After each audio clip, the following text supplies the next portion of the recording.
Alright, what's going on, guys? Welcome back to the Evans Garage. Today I just wanted to give you a quick overview of my camper tie downs on both my trucks, because I have a truck camper, an 8-foot 1986 Bigfoot camper, and it's a slide-in truck camper, and I wanted to show you how the shops fabricated the frame-mounted camper tie downs. So I'm of the opinion that if you're going to have a truck camper on your truck, you need to have some good tie downs, and they need to be frame mounted and not bed mounted or bumper mounted like some trucks are. So I'll show you how the shops installed these and fabricated them on both these trucks.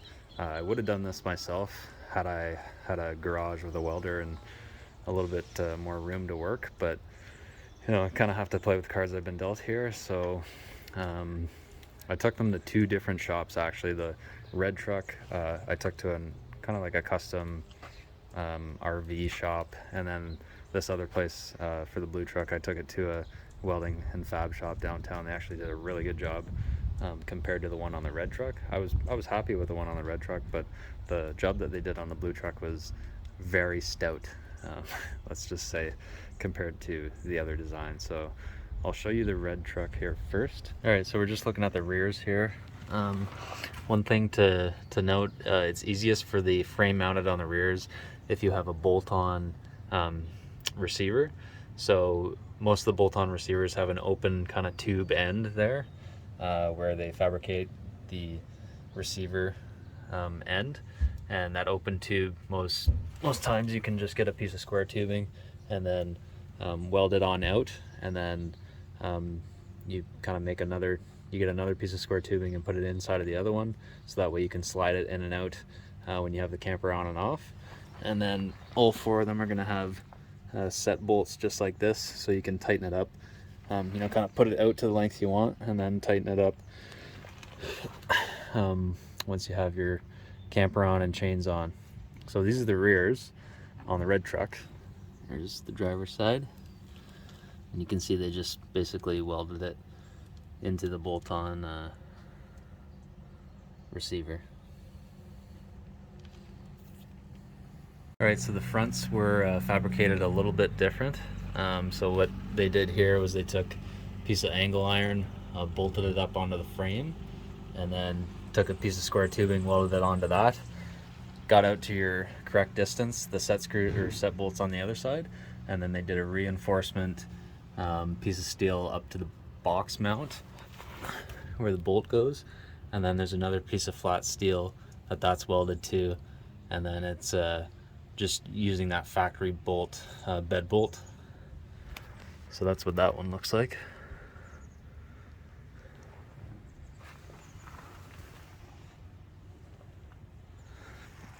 And then I'll show you the driver's side, because the fuel tank's on that side. And then this one here is the same thing. They just bolted it to the frame. They must have just reached their arms in there to get those bolts in, but they just drilled two holes in the frame, and then they have that cross brace that goes up to the bed mount, and then the tube that slides out to the correct distance. See, this one kind of looks like it's not exactly straight, so they didn't do an amazing job on it, but it works. All right, now just showing you on the blue truck how they fabricated it. So we've got a bolt-on receiver here again. It's had square tube ends. They took a piece of square tubing with a set bolt here, and then another piece of square tubing.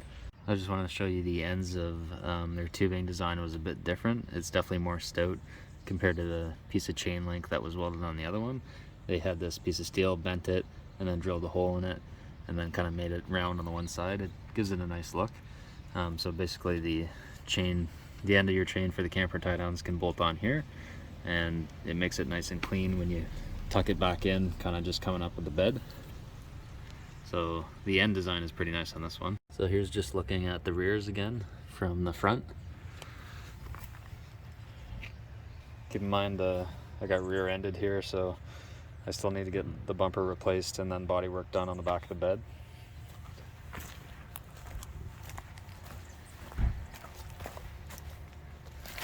But it's definitely a cleaner install. It's tucked up against the bed and the back of the bumper. And then Here's the fronts. You know, again, very close to the bed, but enough room for leeway. Here's the design they did on the blue truck for the fronts. So again, they use the box, factory box mounts there, but they fabricated their kind of nice stout mount down to this very thick steel plate, and then out of that is this piece of square tubing that does the same sort of thing, slides out to the position you need it. But this is definitely a pretty stout bracket and could easily lift the entire truck just with that mount. And I'll show you how they did it on the driver's side, because the fuel tank's in the way. They made a kind of a cool bracket. So here's what they did on the driver's side. You know, same type of bracket up to the bed mount, but because they couldn't get their hands behind the fuel tank to mount the ends of those bolts, they made a pinch bracket. So see how the end of this piece of steel is bent up? It's kind of like a very skinny C-channel, and they slid it down the side of the fuel tank, and then they pinched the end of that bracket so it's pinching the frame. And they've got two grade 8 bolts, grade 8 nylon locking nuts on there, so that way they don't work themselves loose. And that's how the driver's sides are done. Again, very happy with the work that they did. This is, if you're in Victoria, is Clark Engineering and Welding did the work on this. I'd definitely go to them for any sort of small jobs that you need done. They did an awesome job. All right, so I'll include a couple photos here at the end with my camper on the blue truck and the red truck, just to give you an idea of what the camper tie downs look while the camper's on the truck, and what the camper looks like on the truck. So if you're looking to get camper tie downs installed on your truck, hopefully this gives you a couple ideas, and stay tuned for the next video here. Cheers, guys.